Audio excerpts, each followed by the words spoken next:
Is Coelho Tapia the best pairing ever, or you have seen anyone better on how convincing they are? Juan Martin and Vela, they were 15 years number one, with a huge difference between the one and the two and the three. Now you have maybe 15 players who can be number one. In my opinion, very difficult to be like Vela and Juan Martin. What do you think of Harburger? They're unbelievable. Can they become world number one? It's a mental thing. They have the technical skills, they show how they have the tactical skills. Obviously, they have to improve a lot. Cardona has to improve the defense at the back, and Osburger has to work on the mindset. Every time Coelho and Tapia have an opportunity, have the chance to win the matches, they do it, and that's the difference between the number one and the number two and three. The huge difference is the mindset. Hi everyone, we are here at the Padel World Summit 2025, and I've got Manu Martin with me again because he has been absolutely amazing last year as well, and it's a real pleasure to have you.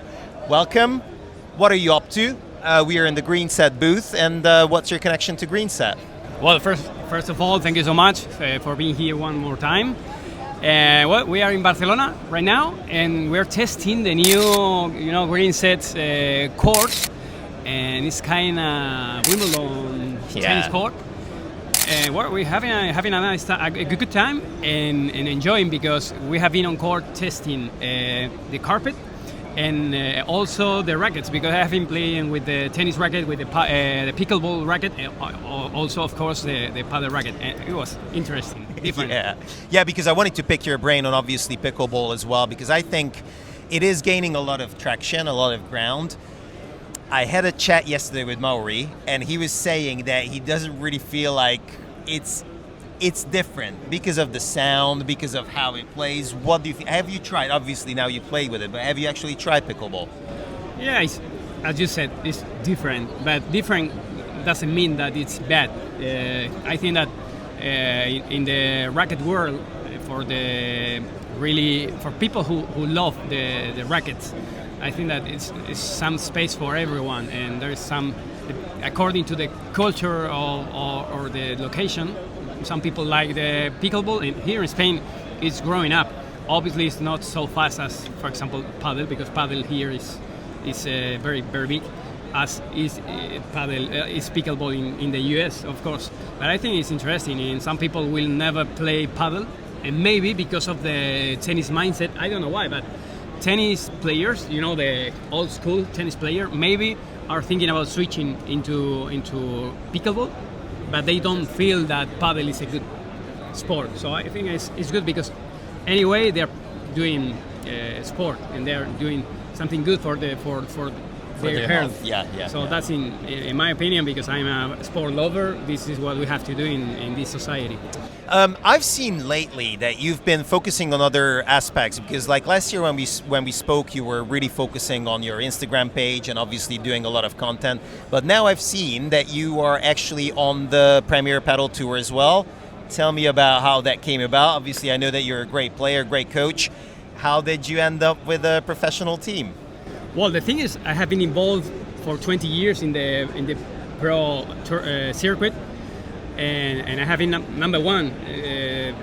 2 years I was number one as a coach. But the thing is, maybe I wasn't pushing my brand as a pro coach sometimes. And that's the reason why many people think that I'm only content creator. But the thing is, I was a padel coach.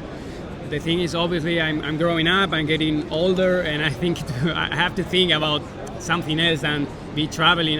It was supposed to be right now in Buenos Aires, but I'm a little bit tired of being, worldwide, traveling out of I have 3 children, and I want to be at home. So I'm thinking about business, trying to switch from that role of being pro coach, of being content creator, and now I'm trying to be like a businessman, something like this. And I am building up some academies. It's supposed to have 20 academies in this 2025, with the Academy, with my methodology, that the methodology we are using on the circuit, and well, this is where I am right now, focused and trying to do my best. I think it's really great. Obviously I complimented your English the last time we spoke as well, because not a lot of people, we spoke about it last time, that you were a little bit sort of you weren't 100% sure that like what sort of content you should be doing, because in a way you felt like, yeah, okay, your followers like you as a Spanish speaker, and you're putting the subtitles, which I appreciate. I just had Danny Montero, and we spoke about like, you know, he loves to test rackets and, you know, whatnot. His English is nowhere near your level. I mean, he's getting better. I even complimented him and said that like that's how it is. But I think it's great that you are looking at different options. I know that like the different academies that won't be just around Spain. So tell me a few places where you are opening the MM Academy.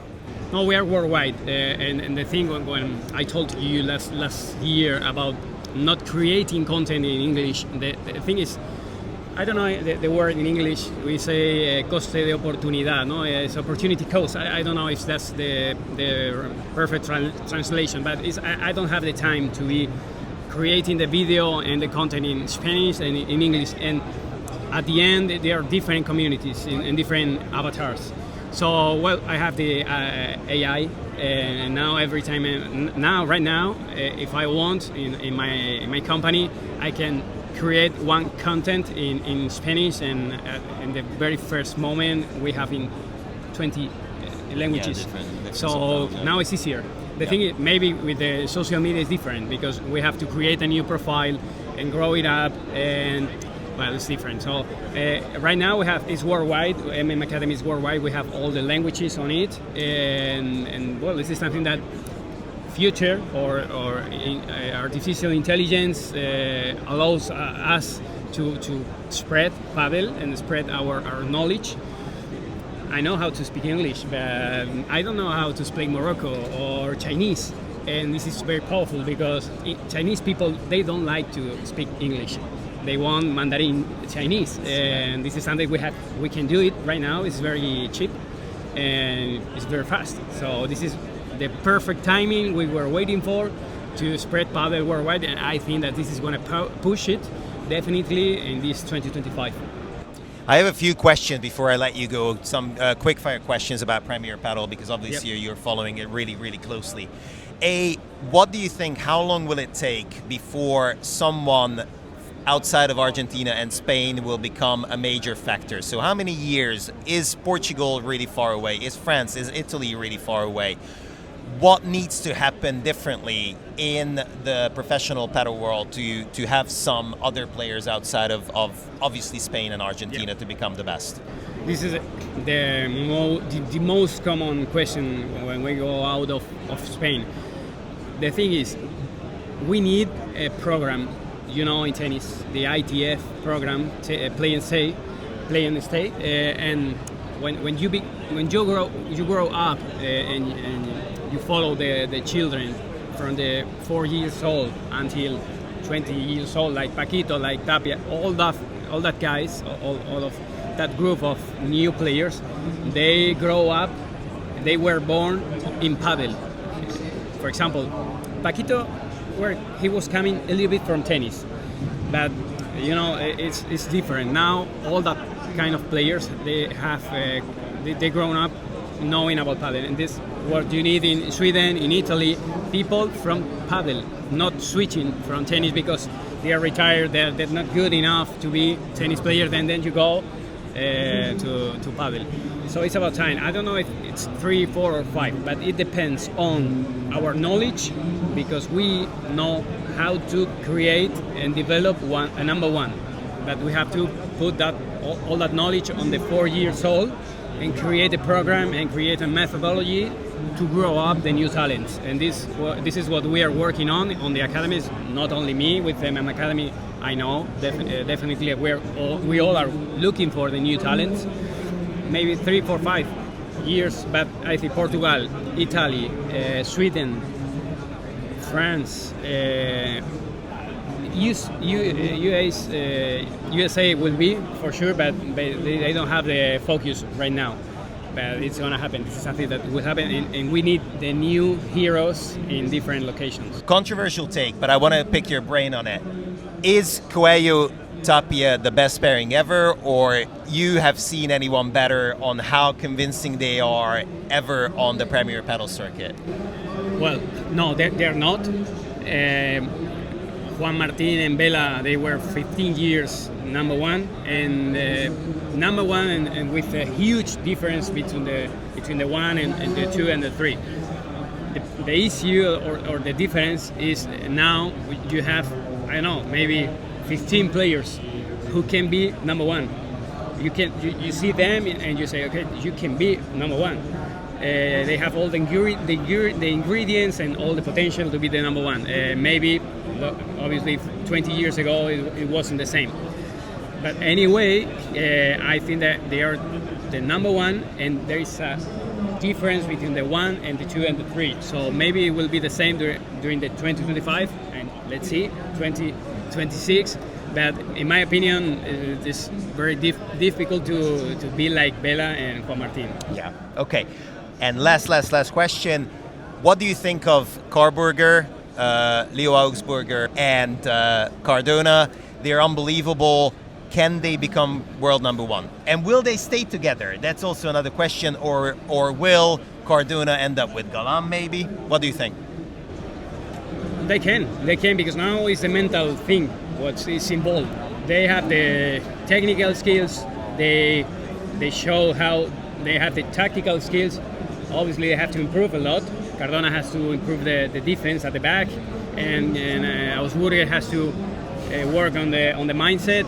But they have the potential. But as I told you, there are 4 couples who have the potential. The thing is the mindset, because every time Coelho and Tapia have an opportunity, have the chance to win the match, important matches, they do it, and that's the difference between the number one and the number 2 and 3. The huge difference is the mindset. So let's see, they have the potential, and maybe they will, but it's not so easy because it's the injuries, a lot of problems out of the court. How when we are traveling, we spend a lot of time with my partner. It's about that marriage that you have with your partner. So well, let's see. The season is really long, and there's a lot of things to do.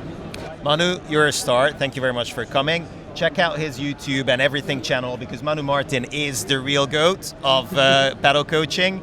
And obviously we had the other one yesterday, but we can say that there's 2 GOATs, right? You don't mind. So thank you very much for coming, and yeah, just stay tuned, because there's a lot more happening in the Padel World Summit, and there's a lot more to come. Thank you so much.